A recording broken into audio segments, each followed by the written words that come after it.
เก็บมันไว้อยู่หรือบอกเสื้อตัวนั้น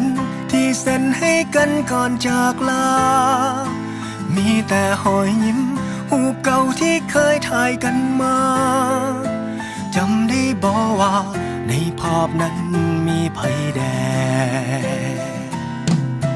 วันเวลาผ่านเลยแต่ยังบ่เคยจะลืมเลือนเปรียบดังเหมือนทุกอย่างได้เกิดขึ้นในมือวานขอเสียงทุกคนที่คิดฮอดหมอเจ็บฝังใจอยู่ใส่ผู้ใดที่คิดฮอดแฟนเก่าตอนนั้นหรือยังได้ใส่ชีวิตร่วมกันยินดีนำเด้อ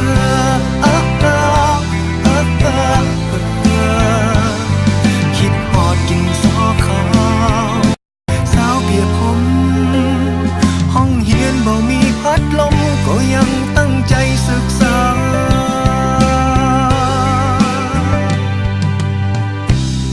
ทั้งคืนและวันจะหมุนไป